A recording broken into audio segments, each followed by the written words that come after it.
चलो तो दोस्त, आज का टॉपिक बहुत इंटरेस्टिंग है और ट्रस्ट में ये कुछ वीडियोस होते हैं जिनके लिए मैं आपसे रिक्वेस्ट करता हूं कि प्लीज़ सर इनको जरूर आप शेयर करना, बिकॉज बहुत मेहनत लगती है।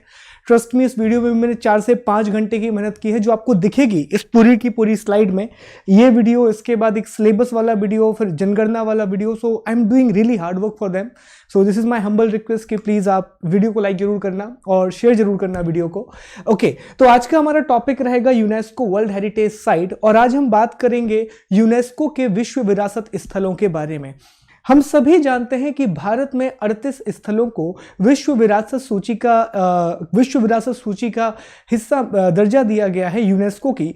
तो हमें आज के टॉपिक में यह समझना है कि आखिर यूनेस्को क्या है, यूनेस्को की विश्व विरासत सूची क्या है, उस विश्व विरासत सूची का कैसे अंग माना जाता है, कितने मेंबर्स की वो काउंसिल होती है, फिर भारत में जो अलग अलग स्थान हैं उनकी हम एक बढ़िया सी मैपिंग करेंगे और सारी चीजें कवर करेंगे। एक एक क्वेश्चन दोस्त, मेरा आपसे ये वादा है कि किसी भी एग्जाम को आप देंगे तो एटलीस्ट यहां से क्वेश्चन अब आपका आउट नहीं होगा।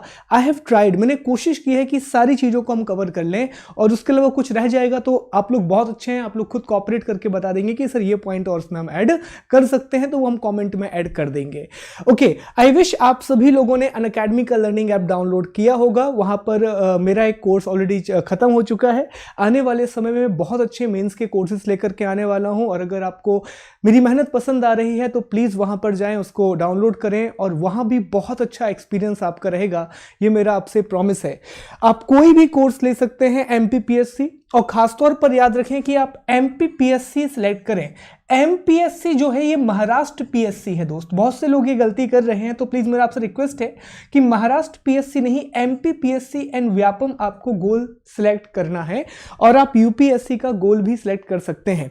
इसका जो 1 साल का प्राइस है दैट इज ओनली 7,000 रुपए में आपके प्रीलिम्स और मेंस की तैयारी होगी एमपीपीएससी की। उसके अलावा एमपीएसआई, एमपी कांस्टेबल, और आने वाले समय में जो शिक्षक पात्रता भर्ती परीक्षा आ रही है, टीईटी का एग्जाम आ रहा है, उसकी तैयारी भी आप कर पाएंगे सिर्फ 7,000 रुपए में 1 साल के लिए। और यहां पर भी दोस्त, अगर आप मेरा कोड SG Live यूज करते हैं तो आपको 10% का इमीडिएट डिस्काउंट मिलेगा, और यही चीज आपको 6300 में मिल जाएगी। So please Unacademy learning app download करें, और कोई भी सब्सक्रिप्शन लें तो आप कोड यूज कर सकते हैं SG Live, ताकि आपको 10% का डिस्काउंट मिल सके, और सारे एजुकेटर्स की क्लासेस आप वहां पर देख पाएंगे। बात करते हैं हमारे आज के टॉपिक की। बहुत ही इंटरेस्टिंग टॉपिक है, इंपॉर्टेंट टॉपिक है, यूनेस्को विश्व विरासत स्थल, यूनेस्को के वर्ल्ड हेरिटेज साइट। और मैप की सहायता से, जैसे हमने रामसर को कवर किया था, उसी तरह से हमें पूरे के पूरे यूनेस्को को कवर करना है, और सारा यूनेस्को हमारा कवर हो जाएगा एक वीडियो में। ओके, तो बिना मैं आपका समय ज्यादा नहीं लूंगा, और सारी चीजें हम कवर करेंगे स्टेप बाय स्टेप, एक एक चीज करके। अभी मैं एक बार आपके कमेंट ले रहा हूं, उसके बाद फिर मैं आपके कमेंट नहीं लूंगा, और सबसे आखिर में हम कमेंट्स की बात करेंगे दोस्त, आखिरी में हम इसकी बात करेंगे, राइट? चलिए, ओके, तो स्टार्ट करते हैं हमारे टॉपिक को। और टॉपिक है भारत में यूनेस्को विश्व विरासत स्थल। हमें बात करनी है कि इंडिया में यूनेस्को के कितने वर्ल्ड हेरिटेज साइट हैं। तो पहले तो दोस्त, हमारा जो आज का एजेंडा रहेगा, हम क्या क्या बातें करेंगे, तो एक बार मैं आपको बता दूं। सबसे पहले हम समझेंगे कि आखिर यूनेस्को क्या होता है, हम यूनेस्को के बारे में जानेंगे। दूसरा, हम इसके वर्ल्ड हेरिटेज साइट प्रोग्राम के बारे में बात करेंगे, हम समझेंगे कि यूनेस्को का विश्व विरासत स्थल कार्यक्रम क्या है। इसके बाद हम भारत में बात करेंगे कि भारत में यूनेस्को के जो विश्व विरासत स्थल हैं वो कहां कहां पर स्थित है। इसके बाद हम मानचित्र बनाएंगे, हम मैपिंग करेंगे, और मैप में सारी चीजों को, जो हमारे 38 स्थान हैं, उन सारे स्थानों को हम कवर करेंगे।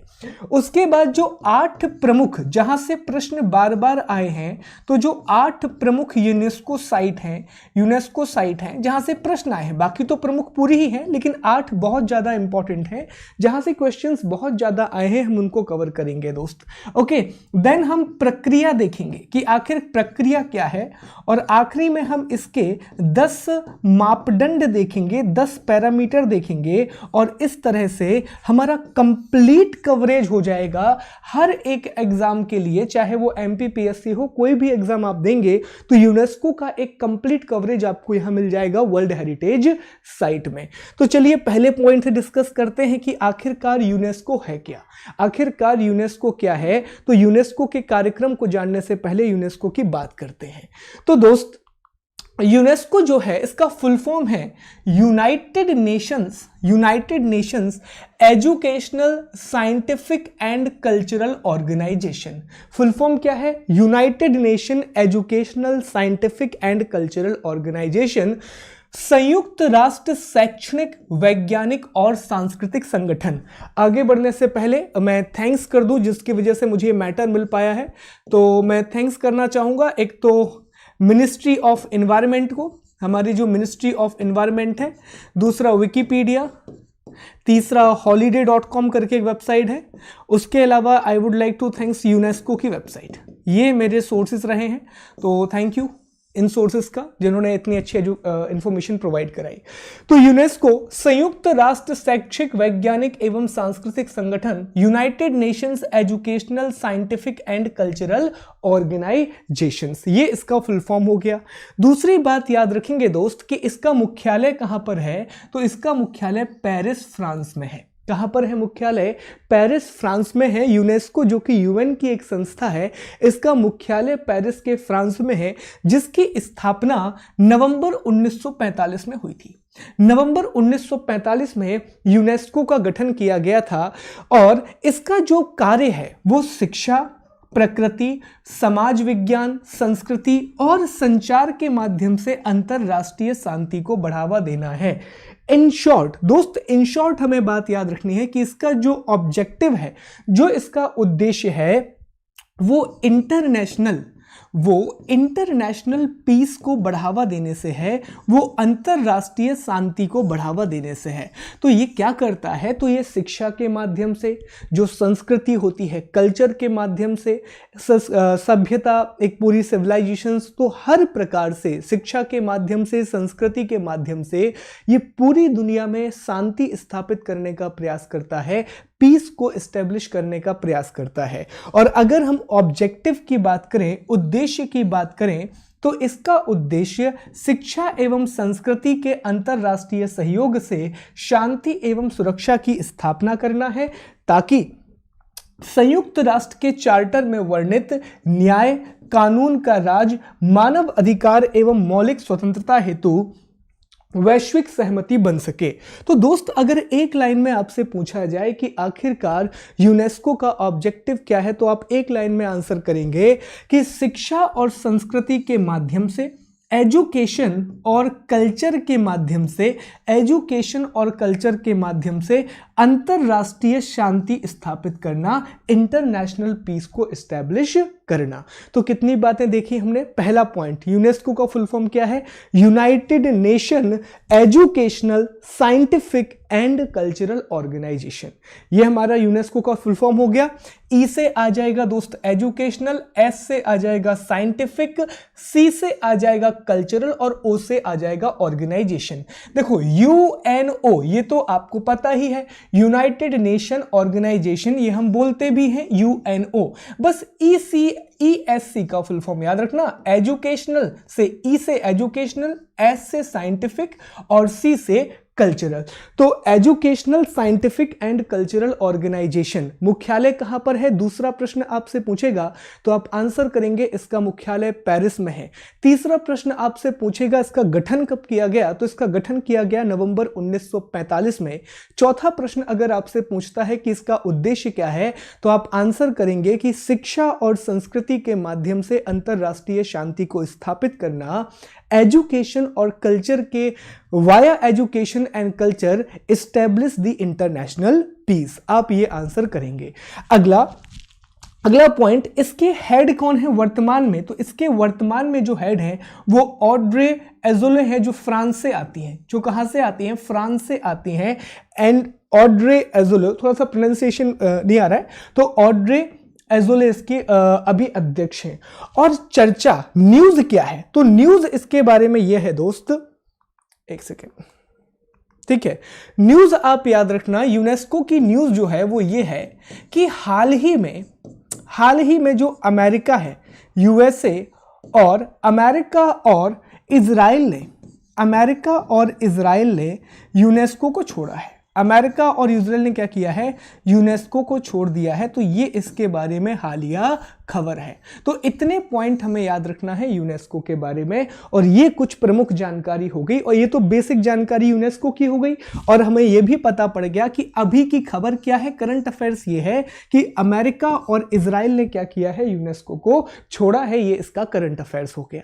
आगे चलते हैं, अगले पॉइंट की बात करते हैं, और बात करते हैं विश्व विरासत स्थल कार्यक्रम की, बात करते हैं वर्ल्ड हेरिटेज साइट प्रोग्राम की। देखो दोस्त, जो यूनेस्को है वो कई प्रकार के कार्यक्रम चलाता है। जैसे एक बहुत फेमस कार्यक्रम है जिसकी बात हम अगले लेक्चर में करेंगे, MAB, man and biosphere programme. तो मैन एंड बायोस्फीयर एक बहुत महत्वपूर्ण प्रोग्राम है यूनेस्को का।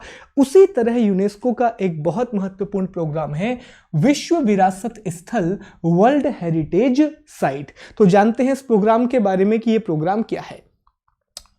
तो विश्व संस्कृति की दृष्टि से मानवता के लिए महत्वपूर्ण। तो पहला पॉइंट हमें यह निकल के आया कि आखिर किसे विश्व विरासत का दर्जा दिया जाता है, आखिर किस चीज को विश्व विरासत या वर्ल्ड हेरिटेज का दर्जा दिया जाता है।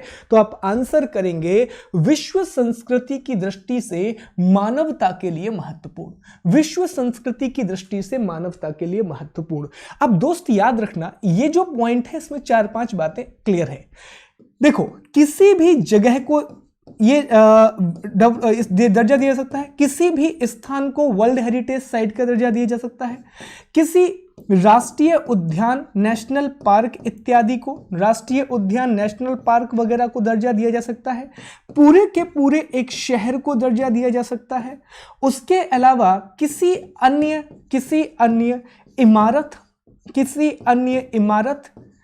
इमारत या फिर किसी संस्कृति, पूरे के पूरे कल्चर, इन सभी चीजों को दर्जा दिया जा सकता है। किसका? इन सभी चीजों को दर्जा दिया जा सकता है वर्ल्ड हेरिटेज साइट का, विश्व विरासत स्थल का। लेकिन शर्त क्या है? शर्त यह है कि जिसको भी आप दर्जा दे रहे हैं वह विश्व संस्कृति की दृष्टि से मानवता के लिए महत्वपूर्ण होनी चाहिए। मतलब 2 पॉइंट निकल के आ गए। एक तो वो क्या होना चाहिए, कल्चरली बहुत रिच होना चाहिए, सांस्कृतिक रूप से महत्वपूर्ण होना चाहिए। और दूसरा हमारा पॉइंट ये निकल के आ गया कि सांस्कृतिक रूप से महत्वपूर्ण होने के अलावा वह मानव सभ्यता के लिए या मानवता के लिए इंपॉर्टेंट होना चाहिए, ह्यूमन सिविलाइजेशन के लिए इंपॉर्टेंट होना चाहिए। अब जैसे राष्ट्रीय उद्यान वगैरह होते हैं तो ये महत्वपूर्ण होते हैं मानव सभ्यता के लिए। तो ये इसका प्रमुख परिभाषा हो जाएगी कि विश्व संस्कृति की दृष्टि से मानवता के लिए महत्वपूर्ण स्थलों को क्या कहा जाता है? विश्व विरासत स्थल कहा जाता है यूनेस्को के द्वारा।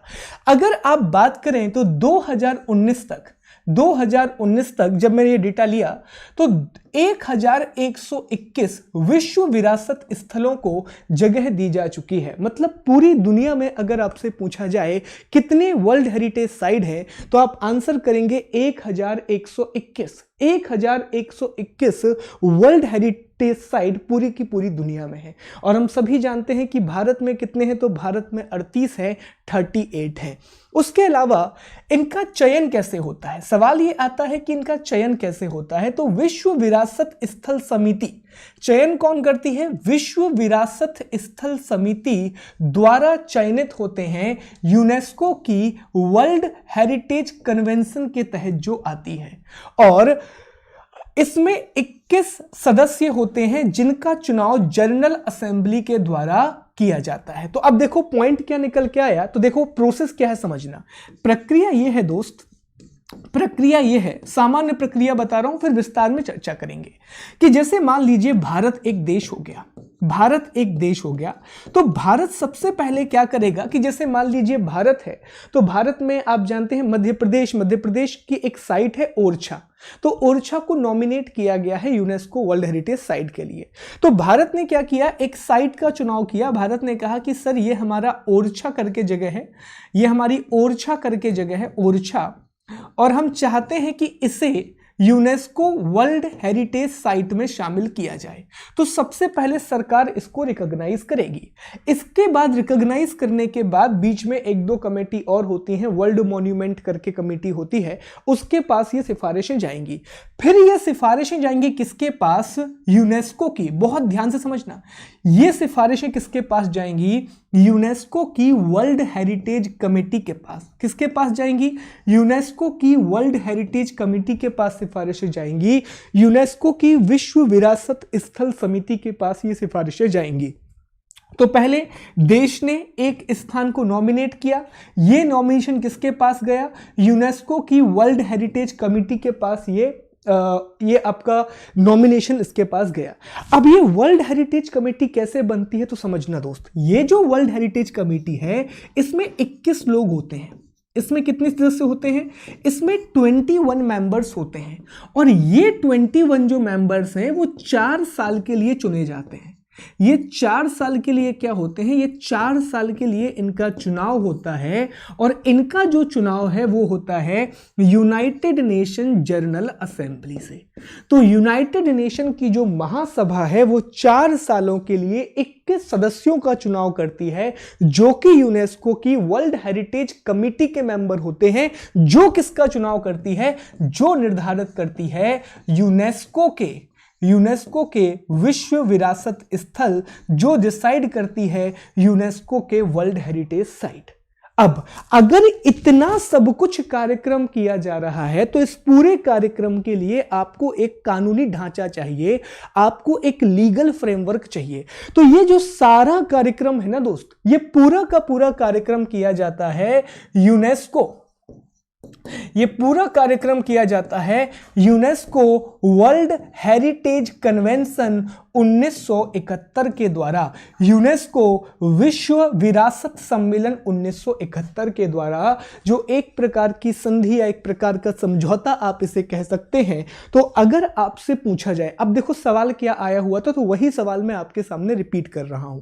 पहला सवाल, यूनेस्को विश्व विरासत स्थल को किस संधि के तहत, किस संधि या किस कन्वेंशन के तहत दर्जा दिया जाता है या मान्यता दी जाती है। तो आप आंसर करेंगे कि यूनेस्को का विश्व विरासत सम्मेलन 1971 के तहत, यूनेस्को के वर्ल्ड हेरिटेज साइट कन्वेंशन 1971 के तहत। तो 1971 का जो यूनेस्को का वर्ल्ड हेरिटेज साइट कन्वेंशन हुआ, उसी के आधार पर, उसी को बेस बनाकर दुनिया भर की अलग अलग साइट्स को दर्जा दिया जाता है, यूनेस्को विश्व विरासत स्थल का दर्जा दिया जाता है यूनेस्को वर्ल्ड हेरिटेज साइट का।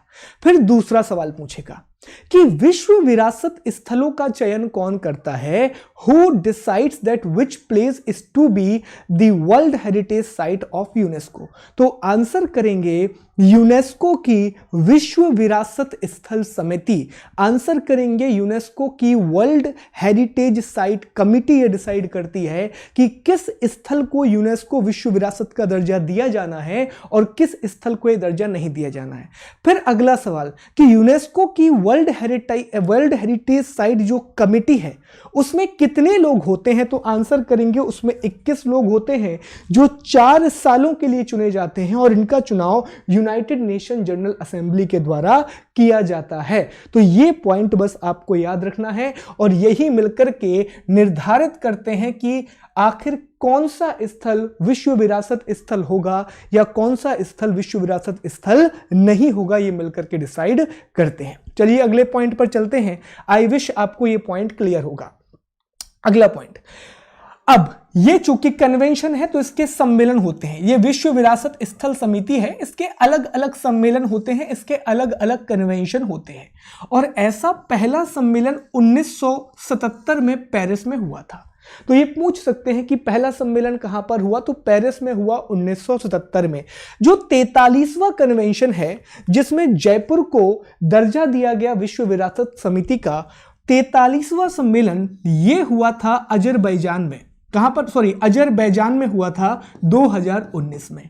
तो 2019 में जो अजरबैजान में यह सम्मेलन हुआ, इसी सम्मेलन में जयपुर, जो कि भारत का लेटेस्ट यूनेस्को विश्व विरासत स्थल है, उसे जगह दी गई यूनेस्को विश्व विरासत स्थल में। ओके, अगला सम्मेलन कहां होगा, तो याद रखेंगे इसका 44वां सम्मेलन होगा चाइना में, जहां पर भारत के 2 महत्वपूर्ण स्थलों की चर्चा की जाएगी। एक तो जम्मू कश्मीर के 3-4 स्थल है, हेमिस राष्ट्रीय उद्यान भी उसमें शामिल है।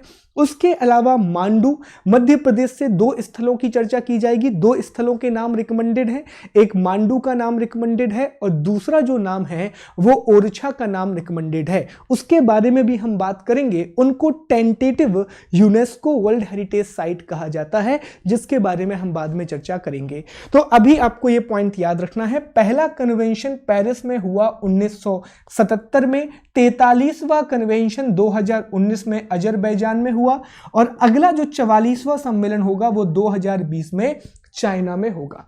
अगले पॉइंट की बात करते हैं दोस्त।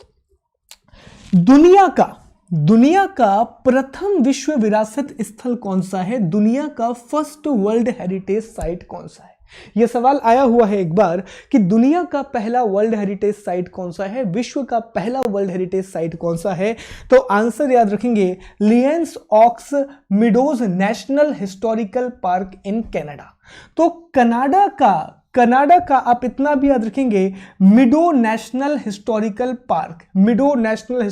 पार्क जो कनाडा में आता है, वो दुनिया का पहला विश्व विरासत स्थल माना जाता है, वो वर्ल्ड का पहला हेरिटेज साइट माना जाता है यूनेस्को की वेबसाइट के हिसाब से। ओके, अगला सूचीबद्ध जो साइटें होती हैं वो विश्व धरोहर निधि से धन भी प्राप्त कर सकती हैं, they can also attain money. जैसे 38 स्थल है और अगर आवश्यकता है और कमेटी को लगता है, यूनेस्को को लगता है, तो वो इनको पैसा भी प्रदान कर सकती है, वो इनको धन भी प्रदान कर सकती है। सर्वाधिक साइटें कहां पर हैं, तो दुनिया में जो सबसे ज्यादा साइटें हैं, देखो ये अच्छे सवाल आ रहे हैं दोस्त यहां से। दुनिया में जो यूनेस्को की सबसे ज्यादा वर्ल्ड हेरिटेज साइट है वो चाइना और इटली में है।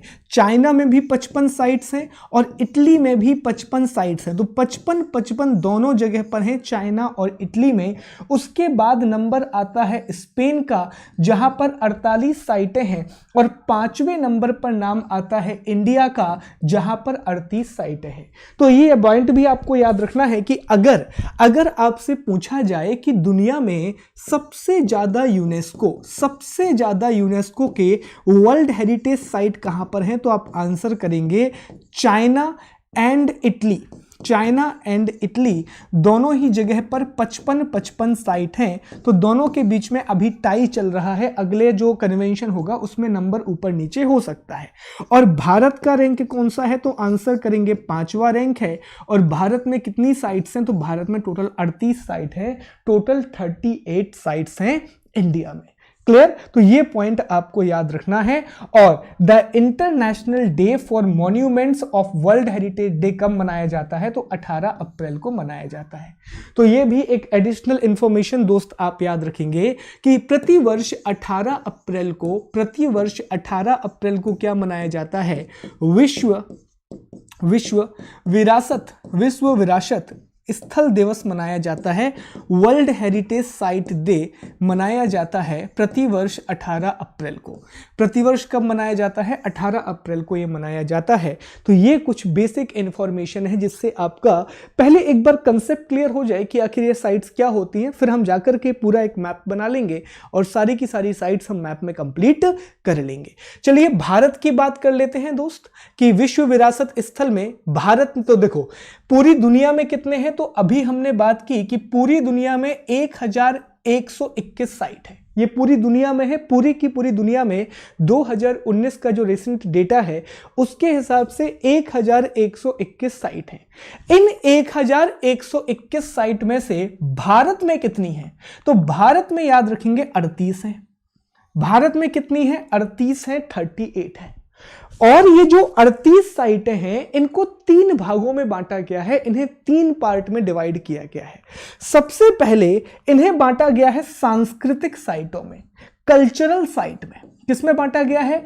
कल्चरल साइट्स में बांटा गया है। और जो भारत में सांस्कृतिक है वो 30 हैं। तो 38 में से 30 क्या हो गई दोस्त? 30 हो गई आपकी सांस्कृतिक विश्व विरासत स्थल, 30 आपके हो गए कल्चरल साइट। और 30 के अलावा जो आपके 7 हैं, ये 7 हैं प्राकृतिक, ये 7 हैं नेचुरल, जिसमें राष्ट्रीय उद्यान वगैरह आ जाते हैं। तो ये 7 नेचुरल है। अब 30 और 7 37 बचा 1, तो एक जो आपका है वो मिश्रित है, वो मिक्स्ड साइट है। वो कैसा साइट है? वो मिश्रित साइट है, वो मिक्स्ड साइट है। तो देखो दोस्त, ये चीज आपको याद रखनी है। मैक्सिमम लोगों को वैसे पता भी होगी कि टोटल हमारे पास 38 साइट हैं। 38 का जो विभाजन है वो 3 अलग अलग भागों में किया गया है। कल्चरल जो साइट है, जो सांस्कृतिक महत्व की साइट्स हैं, वो हमारे यहां पर 30 है। जो प्राकृतिक नेचुरल महत्व की साइट्स हैं वो हमारे यहां पर 7 हैं। और जो आपकी मिक्स्ड साइट हैं वो हमारे पास 1 है। तो 1 हमारे पास मिक्स्ड साइट है। तो 38 का विभाजन इस तरह से किया गया है। ये 2019 की स्थिति है। अब आगे बढ़ने से पहले इसके बाद चूंकि हमें मैपिंग की बात करनी है, एक बेसिक पॉइंट और डिस्कस कर लेते हैं। कुछ सवाल यहां से आ जाते हैं, जैसे कि भारत में नोडल एजेंसी कौन है? यह सवाल आया हुआ है कि भारत में जो विश्व विरासत स्थल हैं, तो भारत में विश्व विरासत स्थल की नोडल एजेंसी कौन है? कौन सी वो एजेंसी है इंडिया में जो कि वर्ल्ड हेरिटेज साइट्स को, जो कि वर्ल्ड हेरिटेज साइट्स का मैनेजमेंट करती है, उसके लिए सबसे बड़ी अथॉरिटी है? तो दोस्त याद रखेंगे, जो सबसे बड़ी एजेंसी है वो ASI है। तो भारत में जो आर्कियोलॉजिकल सर्वे ऑफ इंडिया है, भारत का जो आर्कियोलॉजिकल सर्वे ऑफ इंडिया है, ASI है, वो नोडल एजेंसी है। ये आया हुआ सवाल है, इसको याद रखेंगे। ये नोडल एजेंसी है भारत में वर्ल्ड हेरिटेज साइट के लिए, वर्ल्ड हेरिटेज साइट के लिए। फिर अगला सवाल यह भी आ जाता है कि भारत की पहली या भारत का पहला विश्व विरासत स्थल कौन सा है? तो याद रखना, भारत का जो पहला विश्व विरासत स्थल है वो ताजमहल है, आगरा का किला है, एलोरा केव्स हैं और अजंता केव्स हैं। इन चारों को ही 1983 में इस बात का दर्जा दिया गया था। 1983 में भारत के 4 स्थलों को यूनेस्को विश्व विरासत स्थल का दर्जा दिया गया। अजंता की गुफाएं, ताजमहल, आगरा का किला और ताजमहल आगरा में है, जबकि एलोरा केव्स और अजंता केव्स जो आपके हैं वो औरंगाबाद महाराष्ट्र में स्थित हैं। तो ये भारत के पहले विश्व विरासत स्थल है। और इंपॉर्टेंट बात ये है कि ये चारों के चारों सांस्कृतिक स्थल हैं। ये चारों के चारों कैसी साइट है? ये चारों के चारों कल्चरल साइट है। तो अगर आपसे मान लीजिए प्रश्न थोड़ा घुमा के पूछा कि भारत में सबसे पहले किन साइटों को दर्जा दिया गया, और उसने लिख दिया प्राकृतिक, सांस्कृतिक, मिश्रित, इनमें से कोई नहीं, या फिर दूसरा ऑप्शन बना के दे दिया, तो आप आंसर करेंगे सांस्कृतिक। और सांस्कृतिक में भी इन 4 साइट को दर्जा दिया गया, ताजमहल को, आगरा फोर्ट को, एलोरा केव्स को और अजंता केव्स को। अब एक और सवाल, भारत का पहला प्राकृतिक यूनेस्को साइट कौन सी है? भारत की पहली प्राकृतिक यूनेस्को साइट कौन सी है? इंडिया का पहला नेचुरल वर्ल्ड हेरिटेज साइट कौन सा है? तो याद रखेंगे यह है काजीरंगा राष्ट्रीय उद्यान और केओलादेव घाना राष्ट्रीय उद्यान। और केओलादेव अभी बहुत चर्चा में भी रहा, तो यहां से भी प्रश्न घुमा करके आ सकता है। तो काजीरंगा राष्ट्रीय उद्यान जो कि असम में आता है, और केओलादेव घाना राष्ट्रीय उद्यान जो कि भरतपुर राजस्थान के पास आता है। 1985 में इन दोनों साइट्स को दर्जा दिया गया वर्ल्ड हेरिटेज साइट का। और ये भारत के पहले प्राकृतिक विश्व विरासत स्थल है। उसके मानस वाइल्ड लाइफ सेंचुरी भी है, मानस वन्यजीव अभ्यारण्य भी इसमें शामिल है। ओके, और हालिया सबसे रिसेंट कौन सा है, सबसे नया कौन सा है? तो आंसर करेंगे जयपुर सिटी है, राजस्थान, 2019 में से दर्जा दिया गया। तो ये सबसे नया होगा। तो अब देखिए, और मिश्रित तो हमारे यहां पर एक ही, उसकी चर्चा हम अभी कर ही लेंगे।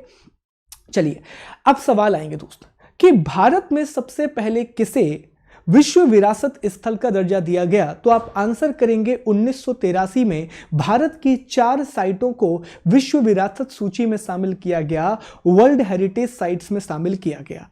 उत्तर प्रदेश से 2 इमारतें हैं, एक ताजमहल और दूसरा आगरा का किला, और महाराष्ट्र से भी 2 जगहें हैं, एक आपकी अजंता की गुफाएं और दूसरा आपका एलोरा की गुफाएं। फिर आपसे आगे आकर के सवाल पूछेगा कि प्राकृतिक स्थल के रूप में, नेचुरल साइट के रूप में भारत में सबसे पहले किन साइटों को विश्व विरासत स्थल का दर्जा दिया गया, वर्ल्ड हेरिटेज साइट का दर्जा दिया गया? तो आप 3 चीजों का नाम लेंगे। असम में 2 चीजें हैं, एक आपका हो गया मानस और दूसरा हो गया काजीरंगा, और एक स्थान आपका हो गया केवलादेव राष्ट्रीय उद्यान, जो कि आता है राजस्थान वाले इलाके में। और भारत का सबसे नया यूनेस्को विश्व विरासत स्थल कौन सा है? तो आप आंसर करेंगे जयपुर। आप क्या आंसर करेंगे? आप आंसर करेंगे जयपुर, जिसे 2019 में 43वें सम्मेलन जो कि अजरबैजान में आयोजित हुआ, उसके द्वारा इसे विश्व विरासत समिति का इसका दर्जा दिया गया। चलिए, ये तो हो गई हमारी बेसिक जानकारी। यहां से बहुत से प्रश्न आते हैं, ऐसी बात नहीं है प्रश्न नहीं आते हैं। और अब हम आएंगे सबसे महत्वपूर्ण चीज पर, मैपिंग पर। अब हम बात करेंगे मैप की, और पूरी की पूरी 38 साइट, पूरे के पूरे 38 स्थल हमको मैप में नोट कर लेने हैं। अच्छा होगा अगर आपके पास भी नक्शा है तो आप इसे बना पाएंगे। पीडीएफ के बारे में परेशान नहीं होना है, पीडीएफ आपको टेलीग्राम पर मिल जाएगा। अब मैं 1 मिनट आपके कमेंट देख लेता हूं, फिर हम आगे चलते हैं दोस्त और मैप की बात करते हैं। आपके कमेंट देख लेता हूं।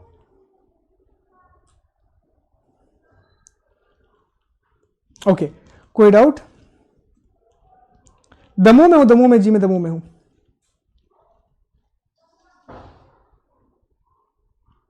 नहीं, उसके बाद आप जो कह रहे हैं ना, स्पेन है और बीच में 1-2 कंट्री और है, इसलिए हम 5वें नंबर पर आ रहे हैं। 21 जो 21 मेंबर हैं दोस्त, उनका चयन होता है, उनका निर्वाचन होता है यूनेस्को की जनरल असेंबली के द्वारा। आप प्लीज साकेत जी एक बार रिवाइज कर लीजिएगा, बहुत बड़ा हो जाएगा। मेंस का सिलेबस के लिए आज वीडियो है, कल वीडियो नहीं हो पाया था कुछ एरर के कारण। ठीक है, चलिए। एएसआई का फाउंडेशन देख लो यार, शायद 18 के आसपास कुछ हुआ था, मुझे याद नहीं है। यस, जयपुर 2019 का है, बिल्कुल सही। 5वां रैंक ही है जी, 5वां रैंक है उसका। श्योर बिल्कुल, उस पर बात करेंगे हम, उस पर बात करेंगे। क्या सूर्यकांत जी आप बताएं जल्दी से, अभी तो कुछ क्लासेस और लगेंगी दोस्त। चलिए, राजस्थान। तो अब स्टार्ट करें, आगे चलें अगले पॉइंट पर। Thank you so much, thank you so much. Okay, मैं चेक कर लेता हूं। चलिए, तो आगे चलते हैं दोस्त। अब ओके, एक गिलास पानी पी लो, फिर आगे चलते हैं। आगे की बात करते हैं। मैपिंग करना है हमको, पूरी मैपिंग करना है हमको।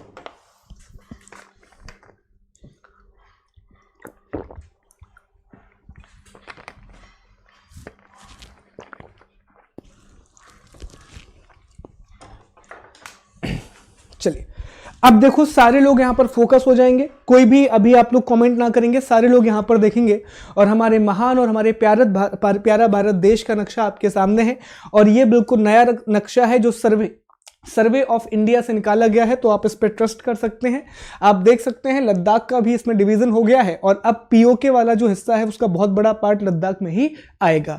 तो ये बिल्कुल लेटेस्ट नक्शा है और उसमें सारी चीजें हमें नोट करनी है। आई विश आपको ये क्लियरली दिख रहा होगा। ओके, चलिए, तो सबसे पहले हम शुरुआत करते हैं उत्तराखंड से। हम यहां से प्रारंभ करेंगे दोस्त, उत्तराखंड से, और पूरा इंडिया घूमते हुए हम हिमाचल प्रदेश पे आएंगे, और फिर सबसे आखिर में बात करेंगे हमारे प्यारे मध्य प्रदेश की। हम आखिर में बात करेंगे मध्य प्रदेश वाले सेक्शन की। अब आगे बढ़ने से पहले यहां पर चूंकि 3 साइट हैं, अभी हमने पढ़ा ना कि जो 30 हैं, 30 कैसे हैं? तो 30 कल्चरल साइट्स हैं, सांस्कृतिक साइट्स हैं। फिर हमने बात करी कि 7 कैसी हैं? प्राकृतिक साइट हैं, नेचुरल साइट हैं। और फिर हमने बात करी एक कैसी है? एक मिक्स्ड साइट है। मिश्रित है। तो अब दोस्त यहां पर याद रखना कि जितनी भी आपको लाल कलर से दिखेंगे, जितनी भी साइट आपको इस नक्शे में लाल कलर से दिखेंगी वो मिक्स्ड साइट होंगी, जितने भी आपको इस पीले कलर से दिखेंगी तो आपकी वो प्राकृतिक साइट होंगी, नेचुरल साइट होंगी, और जो आपको व्हाइट कलर से दिखेंगी, सफेद रंग से दिखेंगी, वो सारी की सारी सांस्कृतिक साइट होंगी, वो सारी की सारी आपकी कल्चरल साइट्स होंगी। अब चलिए एक एक करके बात करते हैं, डिस्कस करते हैं। यहां से स्टार्ट करना है, उत्तराखंड से पूरा घूमते हुए हम आएंगे हिमाचल प्रदेश तक, और फिर आखिर में हम बात करेंगे मध्य प्रदेश की। ओके, उत्तराखंड में एक ही साइट है दोस्तों, उत्तराखंड में एक ही साइट है जिसका नाम है Nanda Devi and valley of flowers national park. क्या नाम है इसका? Nanda Devi and valley of flowers national park. और देखिए इसका रंग कैसा है, येलो कलर में है, तो येलो कलर मतलब ये हो जाएगा नेचुरल साइट, ये हो जाएगी प्राकृतिक साइट।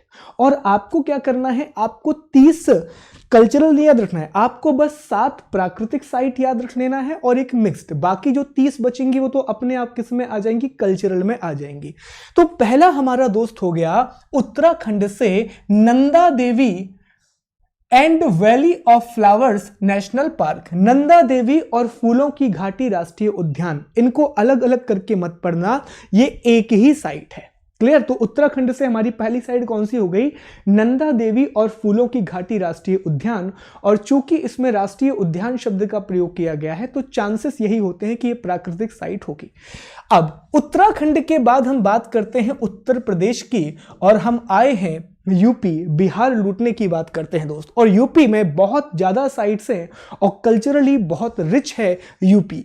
तो यूपी में आपको 4 साइट्स मिलती हैं। सबसे पहले आपको यूपी में मिलेगा ताजमहल, द ग्रेट ताजमहल, जिसे 1983 में वर्ल्ड हेरिटेज साइट का दर्जा दिया गया था। ताजमहल के बाद आपको यही मिलता है यूपी में, दूसरी जो जगह मिलती है वो मिलती है आगरा का किला। अगला क्या मिलता है आपको, आगरा का किला मिलेगा।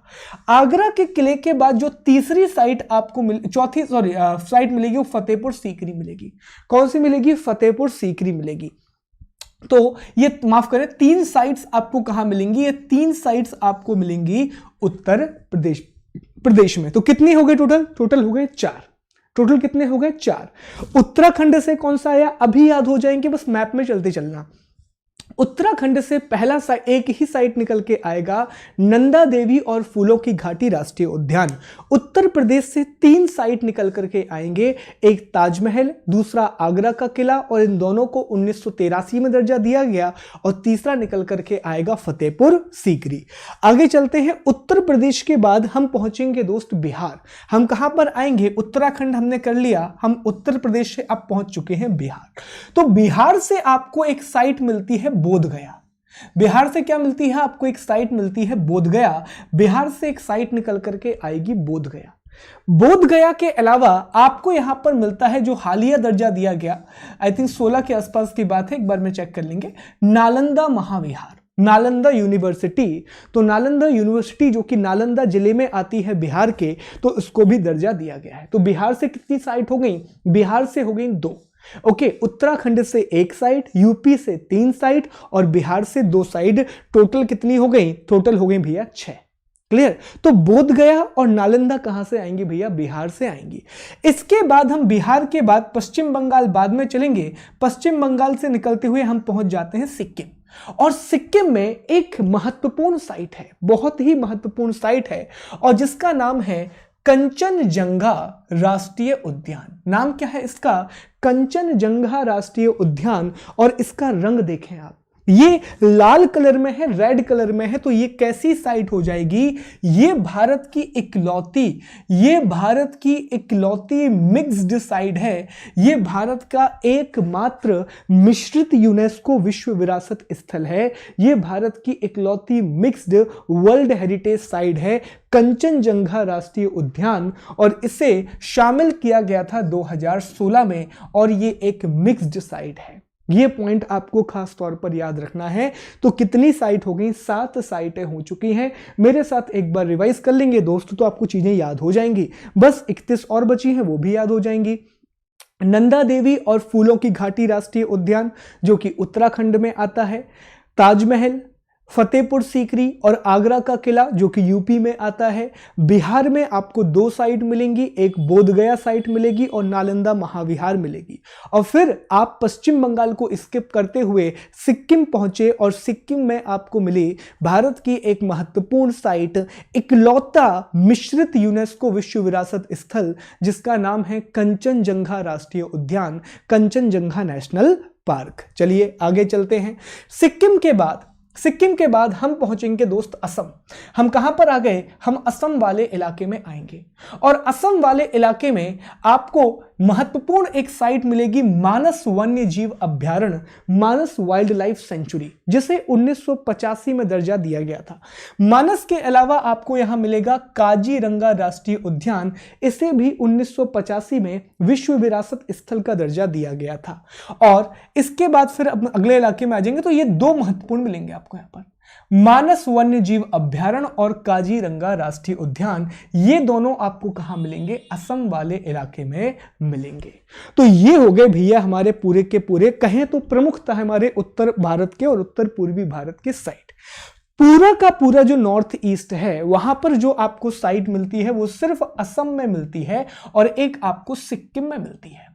असम में आपको 2 साइट मिलेंगी, मानस वन्यजीव अभ्यारण्य और काजीरंगा राष्ट्रीय उद्यान, मानस वाइल्ड लाइफ सेंचुरी और काजीरंगा नेशनल पार्क। उसके अलावा यहां पर आपको अब याद करने की आवश्यकता नहीं है, यहां पर कोई भी साइट नहीं है।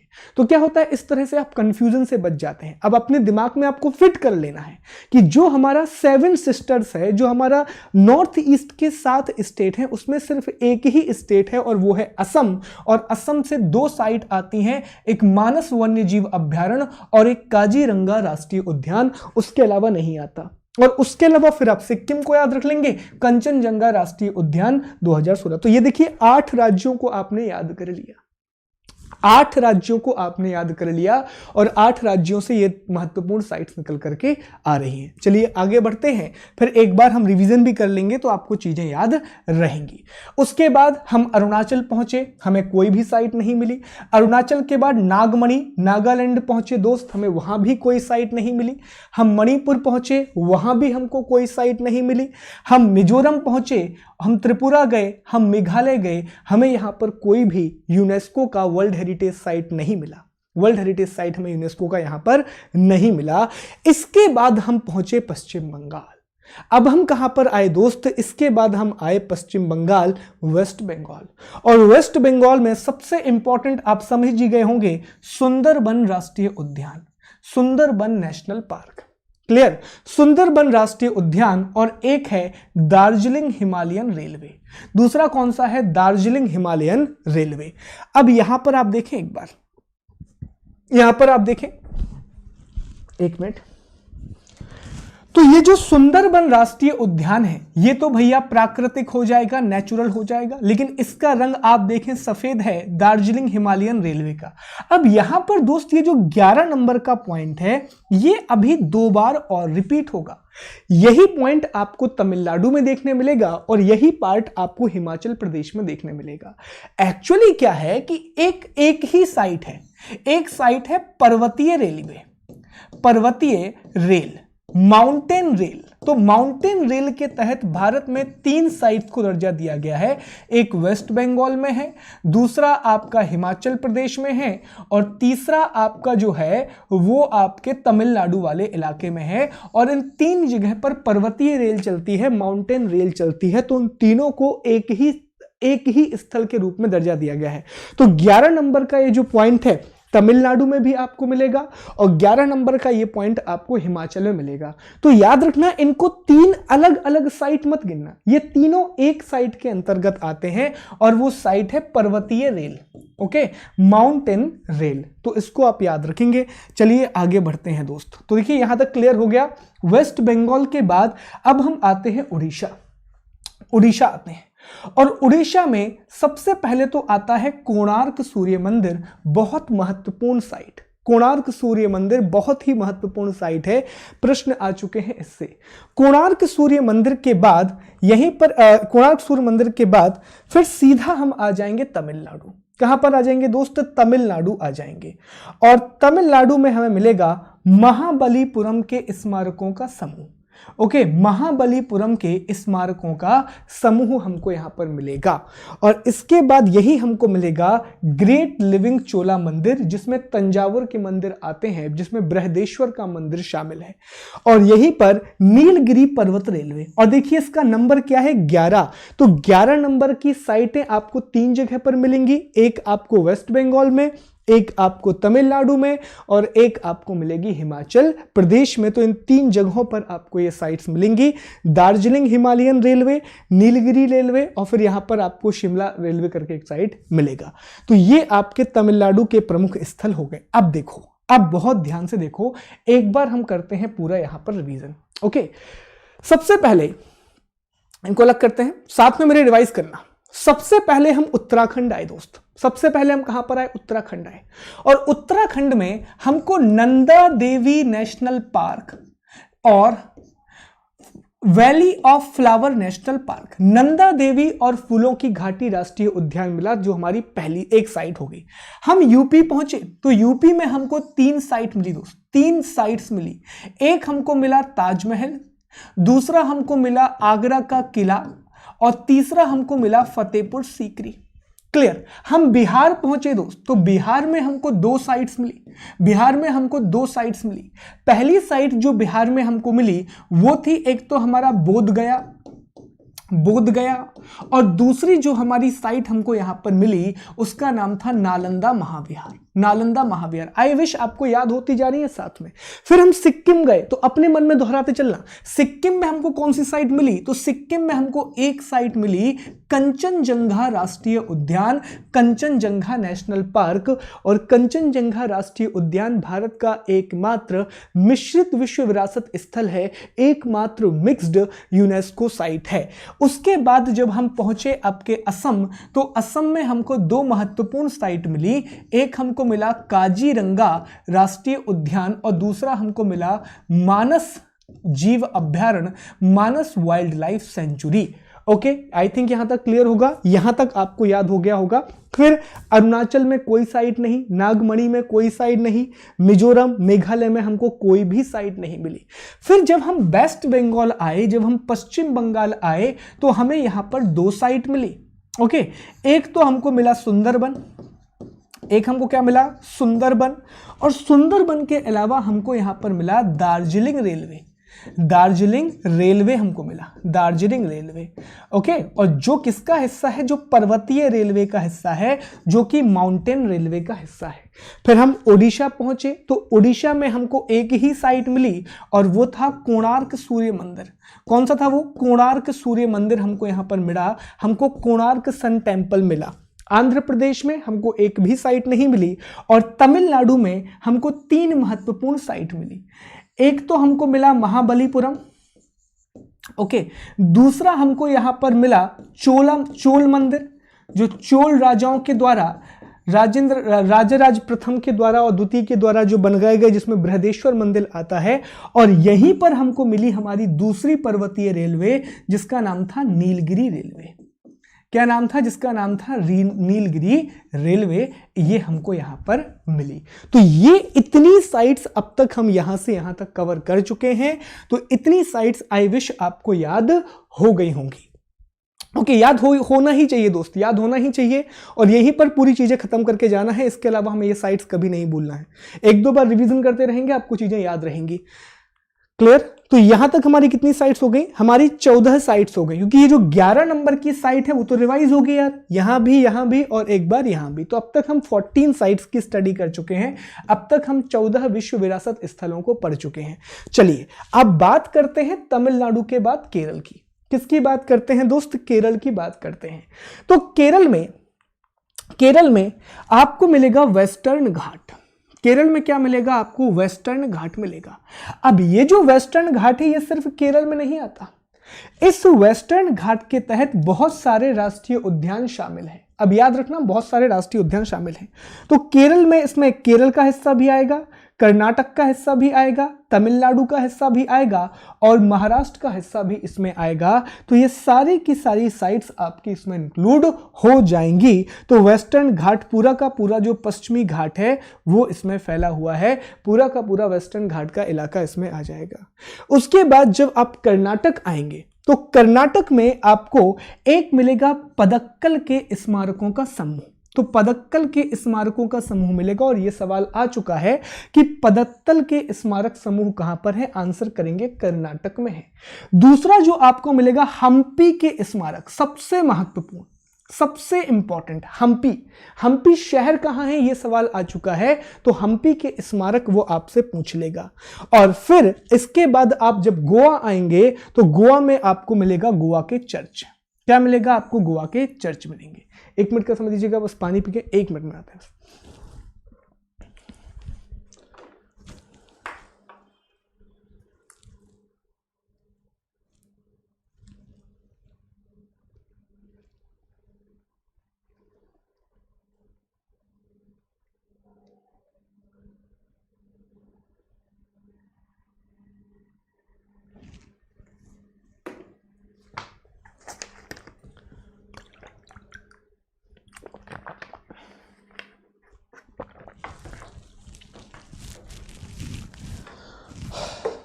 चलिए दोस्त, ओके, तो यहां पर हमने क्या देखा कि यहां तक के तो हमने याद कर लिए थे 14। इसके बाद हम कहां पर पहुंचे? केरल पहुंचे। तो अब याद रखेंगे ये जो वेस्टर्न घाट का इलाका है ये सिर्फ केरल का नहीं है।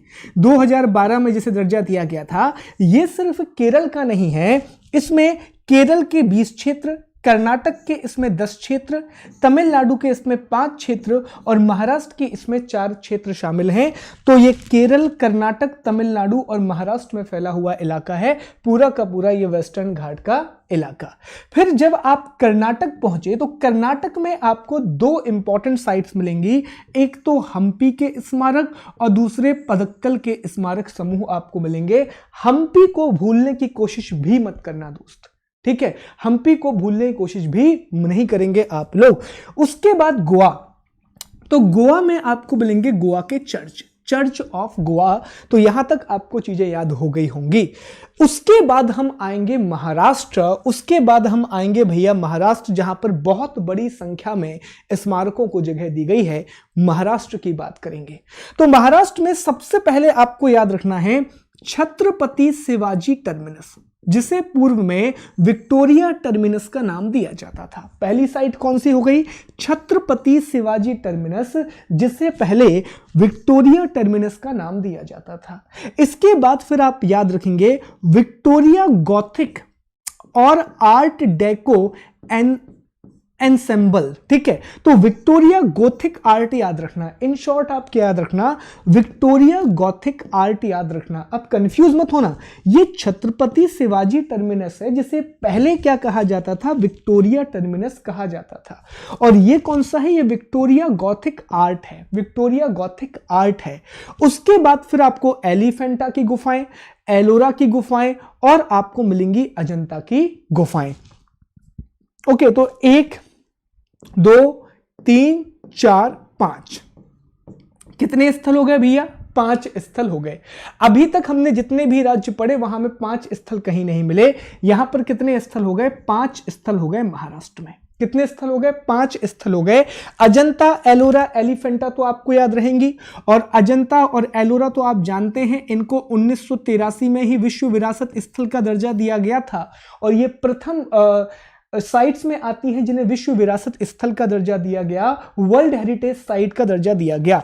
उसके अलावा विक्टोरियन गॉथिक याद रखना, छत्रपति शिवाजी टर्मिनस याद रखना।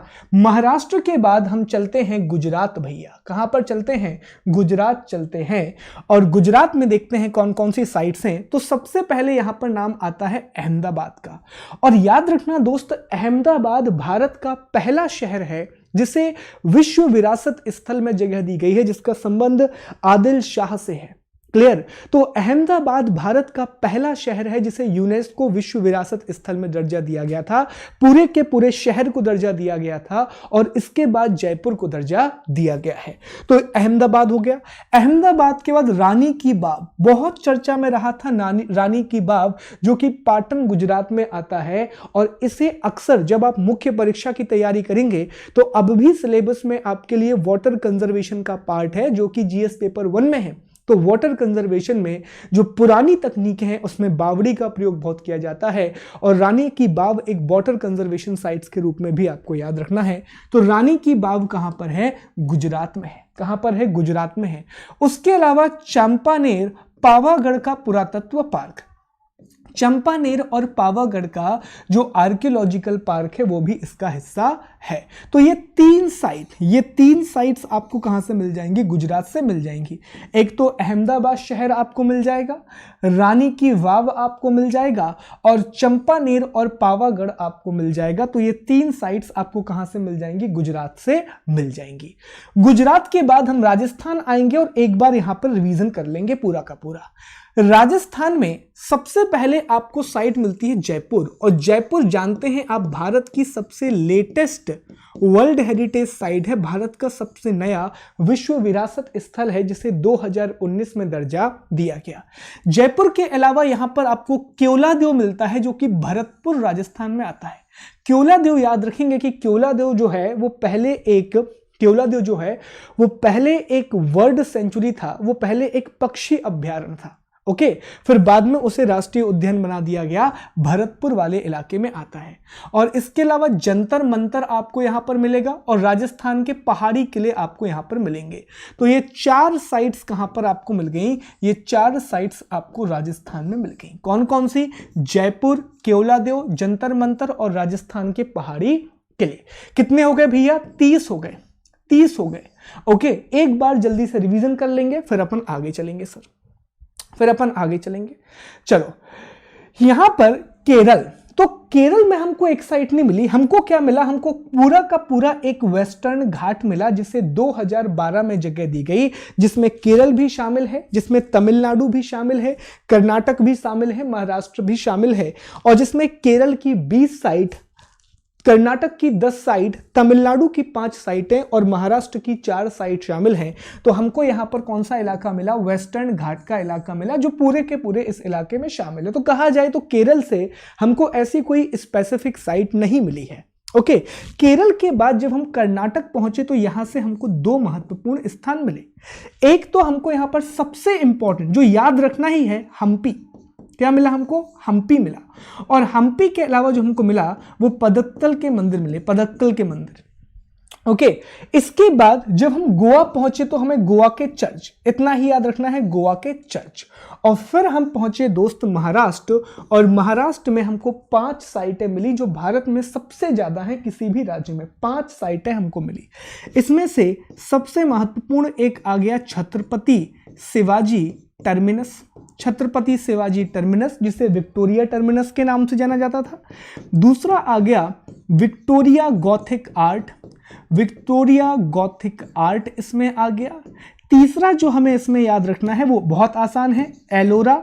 चौथा हमें याद रहेगा, एलोरा, अजंता, और 5वां हमको याद रहेगा एलिफेंटा। तो ये तीनों गुफाएं हमको याद रखनी है। तो ये 5 स्थल कहां से आ जाएंगे? महाराष्ट्र से आ जाएंगे। फिर हम गुजरात पहुंचे तो गुजरात में हमको 3 महत्वपूर्ण स्थल मिले। कितने स्थल मिले? 3 महत्वपूर्ण स्थल मिले। एक तो हमको मिला रानी की बाव, रानी की बाव पाटन गुजरात में। एक हमको चांपानेर का क्या मिला? पुरातात्विक पार्क मिला, आर्कियोलॉजिकल पार्क मिला। और एक हमको मिला भारत का जो पहला शहर जिसको यूनेस्को का दर्जा दिया गया था, अहमदाबाद। क्या मिला हमको? यहां पर अहमदाबाद मिला। तो ये 3 स्थान, रानी की बाव, चंपानेर और अहमदाबाद, हमको कहां मिले? गुजरात वाले इलाके में मिले। जब हम राजस्थान पहुंचे तो राजस्थान से हमको 4 साइटें मिली दोस्त। एक तो हमको क्या मिला? केवलादेव घाना, केओलादेव घाना, जो कि भारत का पहला प्राकृतिक यूनेस्को साइट भी माना जाता है। केओलादेव घाना हो गया, काजीरंगा हो गया, मानस हो गया। 1985 में इसे दर्जा दिया गया था केओलादेव घाना राष्ट्रीय उद्यान को, जो भरतपुर राजस्थान वाले इलाके में आता है, और इसे पहले भरतपुर पक्षी अभ्यारण्य के नाम से भी जाना जाता था। दूसरा हमको यहां पर मिला राजस्थान के पहाड़ी किले। तीसरा हमको यहां से मिला जयपुर शहर। तीसरा हमको क्या मिला यहां से? जयपुर शहर हमको यहां से मिला। तो ये कुछ महत्वपूर्ण साइटें हैं जो हमें अब तक डिस्कस की, और इतनी साइट्स हमको इस इलाके से मिली हैं। और सॉरी, जंतर मंतर छूट गया था, जंतर मंतर। तो यहां तक कितनी साइटें हो गई? यहां तक टोटल हमारी 30 साइटें हो गई। कितनी हो गई? टोटल यहां तक हमारी 30 साइट्स हो गई जो हमें याद रखनी है। और आखिरी में हम एक बार पूरा रिवीजन कर लेंगे तो सारी चीजें आपको याद हो जाएंगी। राजस्थान के बाद हम पहुंचेंगे दोस्त दिल्ली। हम कहां आएंगे? दिल्ली आएंगे। और दिल्ली में हमको कुछ महत्वपूर्ण साइट मिलेंगी। एक हमको मिलेगा हुमायूं का मकबरा, दूसरा हमको मिलेगा कुतुब मीनार, तीसरा हमको मिलेगा लाल किला। तो ये 3 साइट्स हमको कहां मिलेंगी? ये 3 इमारतें जो हमको मिलेंगी ये हमें मिलेंगी दिल्ली वाले इलाके में। और ये जो कुतुब मीनार का इलाका है इसमें अलाई दरवाजा वगैरह को भी कवर किया गया है, तो ये आप याद रखेंगे। तो ये 3 साइट्स हमको कहां मिल जाएंगी? ये 3 साइट्स हमको मिल जाएंगी दिल्ली में, दिल्ली वाले हिस्से में मिल जाएंगी। ओके, हुमायूं का मकबरा, कुतुब मीनार और लाल किला, ये 3 साइट्स हमको यहां पर मिलेंगी। इसके बाद हरियाणा में कोई भी साइट नहीं है। पंजाब में जो पंजाब और हरियाणा की संयुक्त राजधानी है चंडीगढ़। कौन सी राजधानी? चंडीगढ़। तो चंडीगढ़ में आपको एक साइट मिलती है। चंडीगढ़ में आपको मिलता है कैपिटल कॉम्प्लेक्स। क्या मिलता है आपको? कैपिटल कॉम्प्लेक्स मिलता है, जिसे ले कॉर्बुजियर का वास्तुकला वर्क भी कहा जाता है, वास्तुकला कार्य भी कहा जाता है, जो पूरी दुनिया में मशहूर है। ले कॉर्बुजियर का वास्तुकला कार्य कैपिटल कॉम्प्लेक्स, ये कहां पर है? चंडीगढ़ में है। कहां पर है दोस्तों? चंडीगढ़ वाले इलाके में है। कितनी साइट्स हो गई? 34 साइट हो गई। पंजाब में आपको साइट नहीं मिलेगी, हिमाचल में आपको मिलेगी। एक तो कालका शिमला रेलवे, अब ये तीनों पूरे हो गए यार। एक यहां पर हमने पढ़ा था दार्जिलिंग हिमालय रेलवे, फिर यहां हमने पढ़ा था नीलगिरी पर्वतीय रेलवे, और यहां हम पढ़ रहे हैं कालका शिमला रेलवे। तो अगर आपसे पूछा जाए कि पर्वतीय रेल के तहत, माउंटेनस रेल के तहत कितनी साइटें हैं, तो बता देंगे दार्जिलिंग हिमालयन रेलवे है, नीलगिरी पर्वतीय रेलवे है, और आंसर दे देंगे कालका शिमला रेलवे है। और यहीं पर आपको मिलेगा ग्रेट हिमालयन नेशनल पार्क। क्या मिलेगा आपको? ग्रेट हिमालयन नेशनल पार्क मिलेगा। और इस तरह से हमारी 35 साइटें तो हो गई खत्म। 35 साइट्स तो दोस्त हमारी हो गई खत्म। 35 साइट्स तो हमने कर ली कंप्लीट। अब बचती हैं 3 साइट्स और अब हमें बात करनी है हमारे प्यारे मध्य प्रदेश की, हमारे प्यारे भारत देश का प्यारा सा मध्य प्रदेश। तो मध्य प्रदेश में आएंगी बची हुई 3 साइट्स, और नाम आप सभी लोग जानते होंगे, बस मैं आपका एक बार रिवीजन करा देता हूं। तो मध्य प्रदेश में एक आपको मिलेगा खजुराहो, ओके, दूसरा आपको मिलेगा सांची के बौद्ध स्मारक, और तीसरा आपको मिलेगा भीम बैटिका, जो कि रॉक कट पेंटिंग्स के लिए, रॉक कट आर्ट के लिए और पेंटिंग्स के लिए बहुत ज़्यादा मशहूर है भीम बैटिका। तो इस तरह से हमारे 38 स्थल होते हैं समाप्त। दोस्त आई विश आपको ये पसंद आया होगा। आई रियली बहुत मेहनत की थी इस पर मैंने। I wish it would help you, और अगर आपकी ये मदद करे तो just 1 like for that. Okay, तो ये पॉइंट आपको याद रखना है। इतनी चीजें हो जाएंगी। 38 हमारे यहां पर पूरे ये साइट हो गए। 38 में से 30 याद रखेंगे ये कैसे हैं? कल्चरल साइट से। एक इसमें कैसा है, एक कैसा है, एक मिक्स्ड है जो कि कंचनजंगा राष्ट्रीय उद्यान है 2016 का। बाकी के कैसे हैं? बाकी के मिक्स्ड हैं। आप चाहें तो स्क्रीनशॉट ले सकते हैं इसका। ओके, चलिए, आई विश ये क्लियर होगा। आई विश अब बताइए, मैं आपको 2 मिनट कॉमेंट ले लेता हूं, फिर एक बार रिवीजन कर लेते हैं जल्दी से। एक बार कमेंट लेते हैं, फिर रिवीजन कर लेंगे।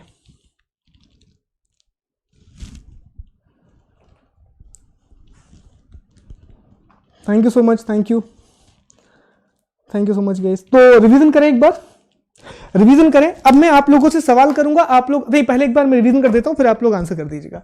चलिए, अब एक बार मैं जल्दी से आपका रिवीजन कर देता हूं और सारी चीजें आपको याद हो गई होंगी ऐसा मैं मान के चल रहा हूं। उत्तराखंड में आपको एक साइट मिली, जल्दी से मेरे साथ रिवीजन करेंगे, क्विक रिवीजन करेंगे। उत्तराखंड में आपको एक साइट मिली जिसका नाम था नंदा देवी और valley of flower national park. Nanda Devi, यहां पर क्या मिला आपको, नंदा देवी को रख देते हैं, ओके। तो उत्तराखंड में सबसे पहले आपको साइट एक मिली जिसका नाम था नंदा देवी और फूलों की घाटी राष्ट्रीय उद्यान। उसके बाद आप कहां पहुंचे, तो उसके बाद आप उत्तर प्रदेश वाले इलाके में पहुंचे जहां पर आपको 3 महत्वपूर्ण साइटें मिली। एक आपको मिला आगरा का किला, दूसरा आपको मिला ताजमहल और तीसरा आपको मिला फतेहपुर सीकरी। उसके बाद जब आप बिहार वाले इलाके में पहुंचे तो बिहार वाले इलाके से आपको 2 साइट्स मिली। एक आपको मिला बोध गया और दूसरा आपको जो साइट मिली वो आपको मिली नालंदा महाविहार या नालंदा यूनिवर्सिटी। इसके बाद दोस्त जब आगे बढ़ते हुए आप सिक्किम पहुंचे तो सिक्किम में आपको भारत का इकलौता मिक्स्ड यूनेस्को साइट मिला। आपको भारत का इकलौता मिश्रित यूनेस्को स्थल मिला जिसका नाम था काजीरंगा राष्ट्रीय उद्यान, जिसे 2016 में यूनेस्को विश्व विरासत स्थल का दर्जा दिया गया।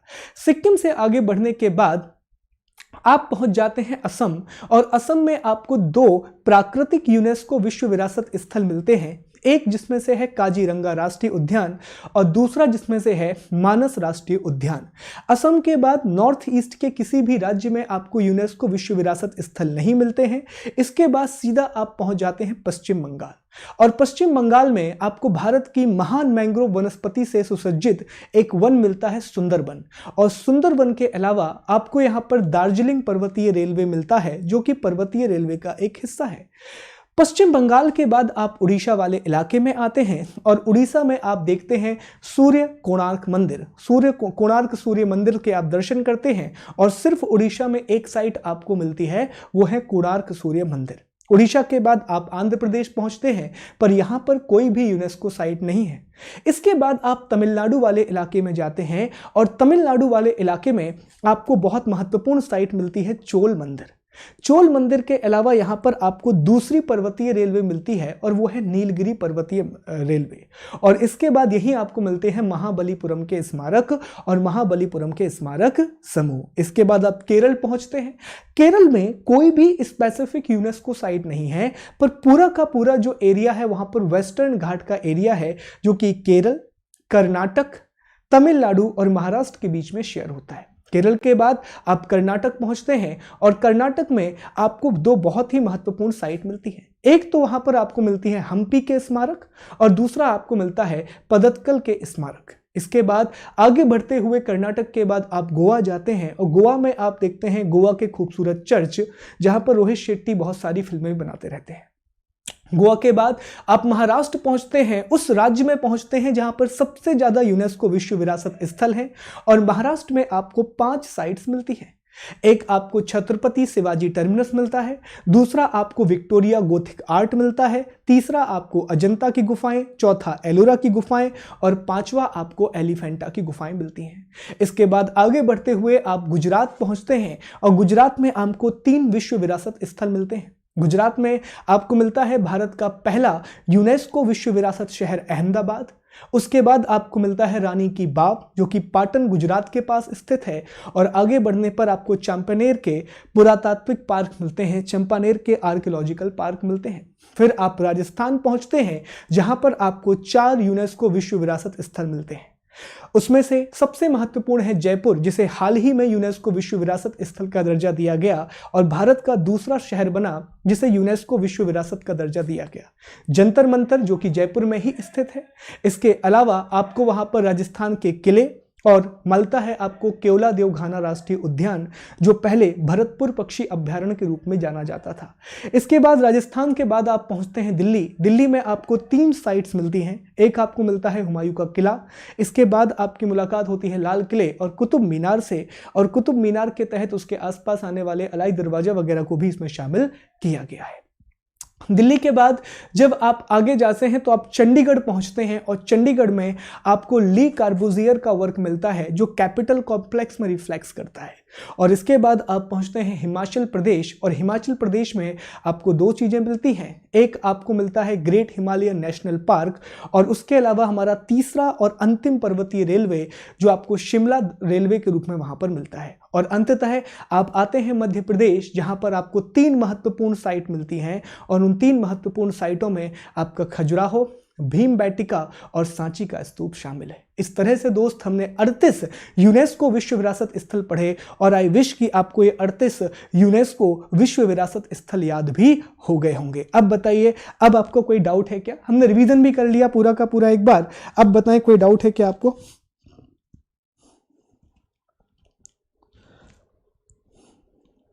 Any doubt?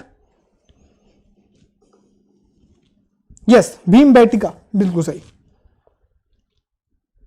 ओरछा को शामिल किया गया है रिकमेंडेशन के लिए, ओरछा को शामिल किया गया है रिकमेंडेशन के लिए।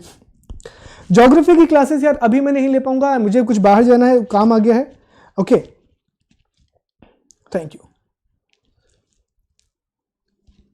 चलिए, अब 1 मिनट में कुछ चीजें और हैं, ये आपको पढ़ना है, ये मैंने आपके लिए कंटेंट रखा है, तो मैं यहां पर आपको लिए कुछ कंटेंट दे करके जा रहा हूं, जिन चीजों का अध्ययन आप लोग करेंगे। बस मैं एक बार शॉर्ट में चीजों को समराइज कर देता हूं।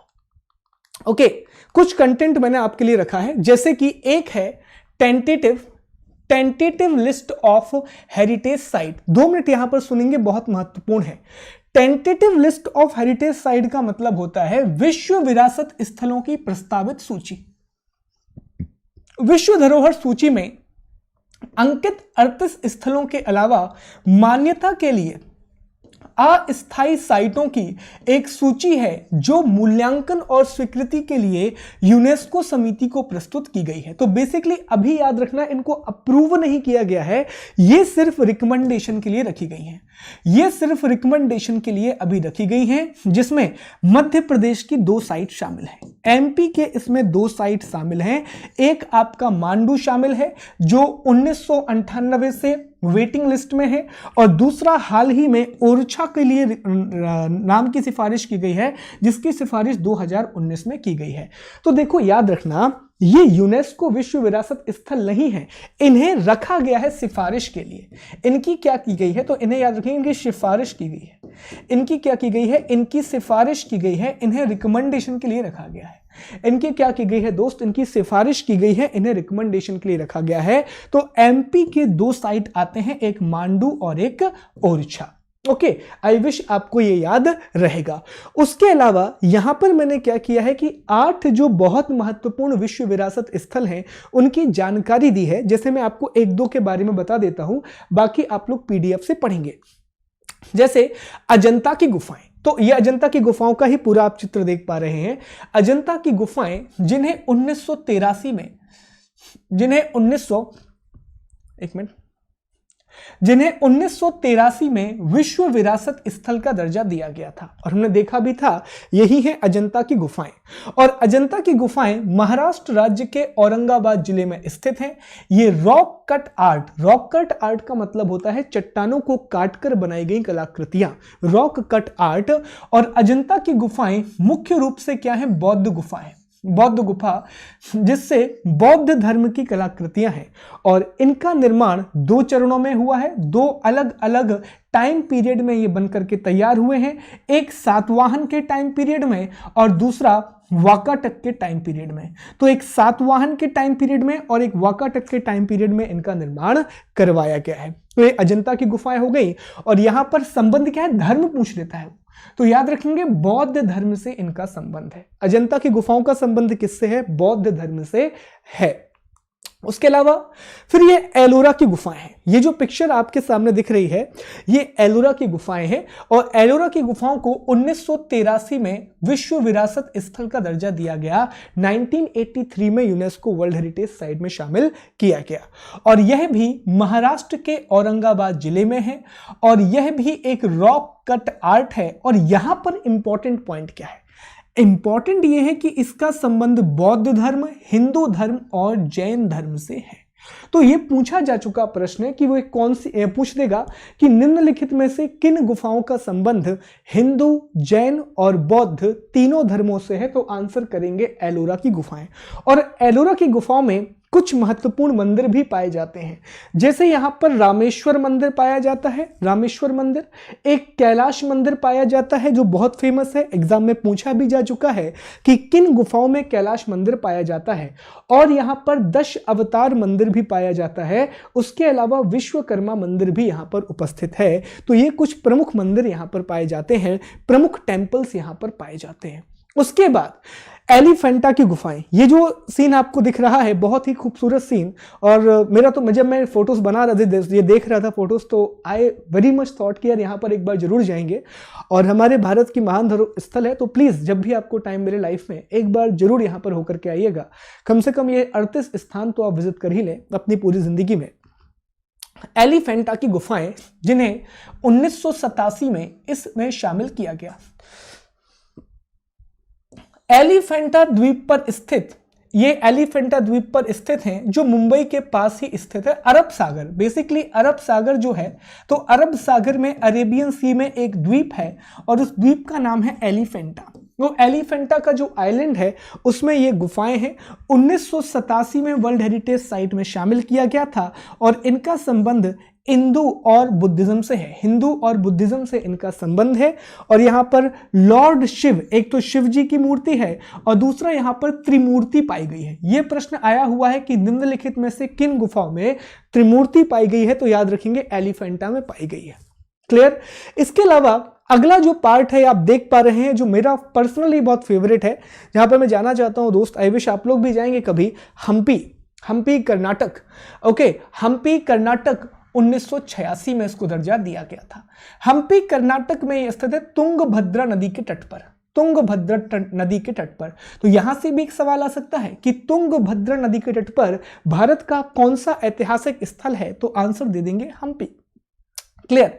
और इसमें एक मंदिर है विरूपाक्ष मंदिर, विरूपाक्ष मंदिर जो कि विजयनगर साम्राज्य से संबंधित है। तो यह प्रश्न आता है कि विरूपाक्ष मंदिर कहां पर है, तो आंसर करेंगे हम्पी कर्नाटक में है विरूपाक्ष मंदिर। तो यह पॉइंट आपको याद रखना है। इसके अलावा यह सीन अगर आप पहचान पा रहे हैं तो यह सूर्य मंदिर का दृश्य है, कोणार्क सूर्य मंदिर ओडिशा। कोणार्क सूर्य मंदिर ओडिशा 84 में इसे यूनेस्को में शामिल किया गया। ओडिशा में स्थित है, पुरी से 45 किलोमीटर दूर, और इसे गंगा राजवंश के जो राजा हैं नरसिम्हन देव प्रथम के द्वारा बनवाया गया था।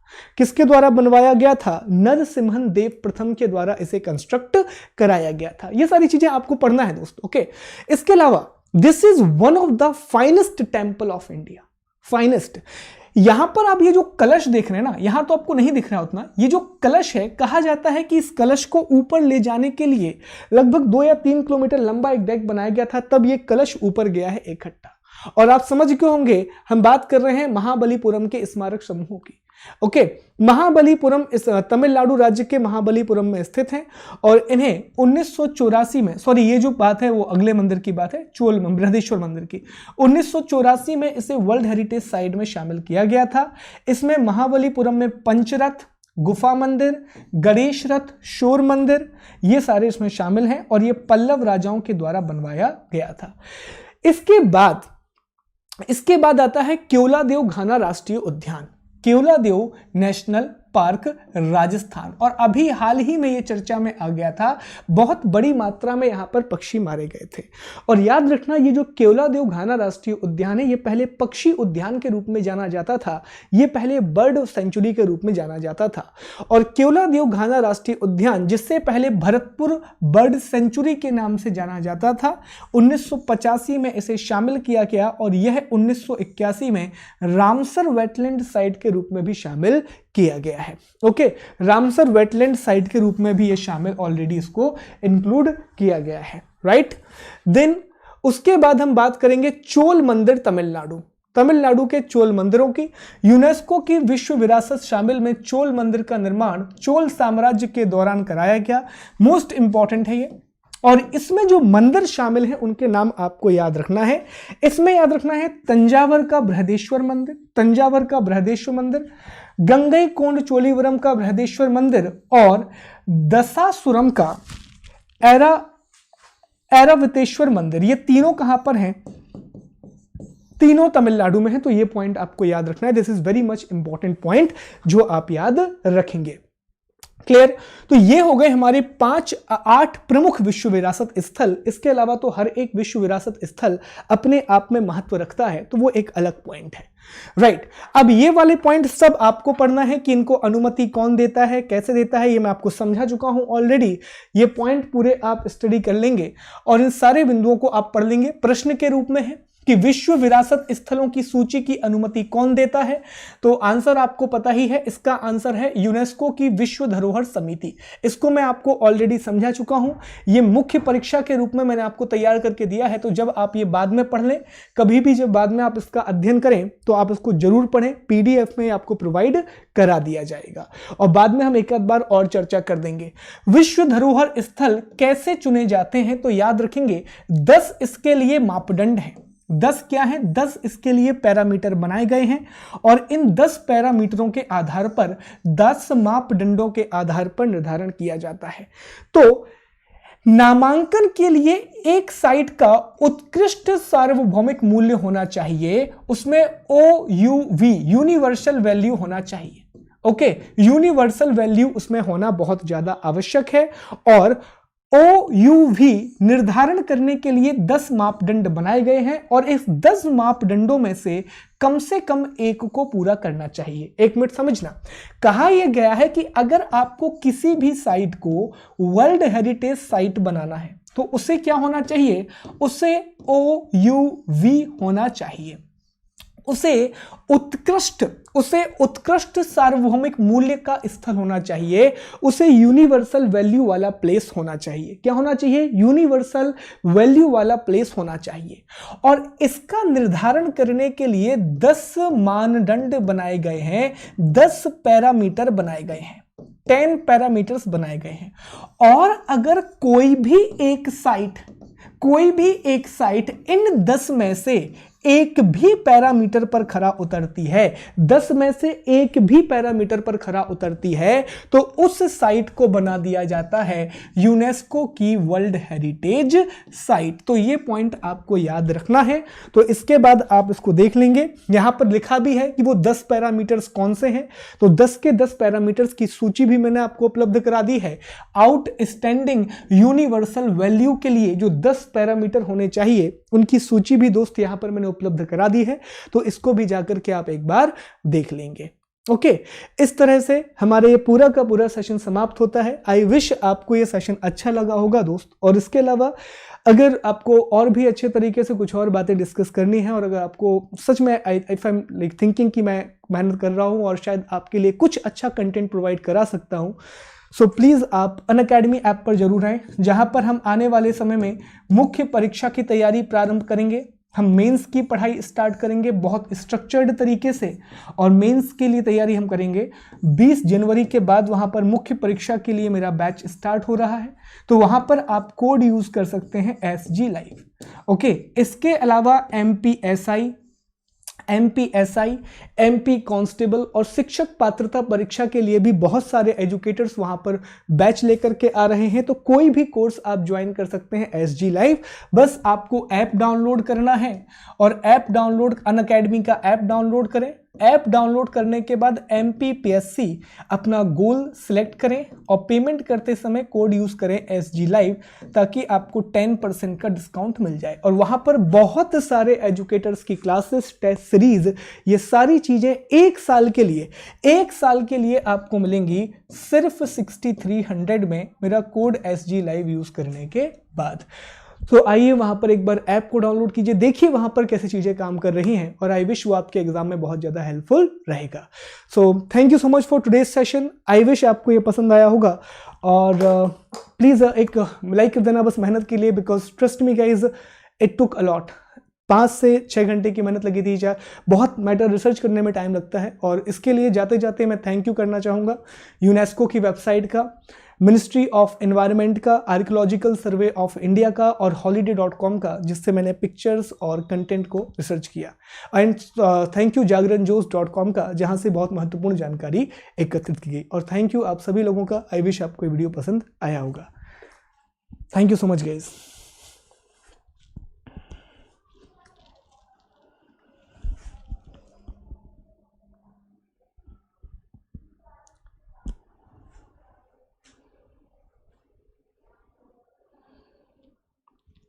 दीपक जी पर मंथ तो नहीं है, पर इकट्ठा देना पड़ेगा, वहां पर ऑप्शन नहीं है अभी। Okay, thank you. नहीं गब्बर जी, ये डिपेंड करता है कि अगर विश्व विरासत स्थल को लगता है तो वो उसके लिए पैसा दे सकती है, फंड दे सकती है, फंड एलोकेट कर सकती है। ओके, पीडीएफ मैं अपलोड करा रहा हूं दोस्त, टेलीग्राम पर आपको तुरंत पीडीएफ मिल जाएगा, तो क्लास के 5 मिनट के बाद आप चेक कर लें, टेलीग्राम पर आपको पीडीएफ मिल जाएगा। Okay, so thank you so much, आप लोगों से वापस से मुलाकात होगी। आई विश ये वीडियो आपको पसंद आया होगा। Thank you so much guys, take care, please एक लाइक करते जाना यार जाते जाते। Bye bye, take care guys, take care, बहुत ख्याल रखें आप लोग अपना।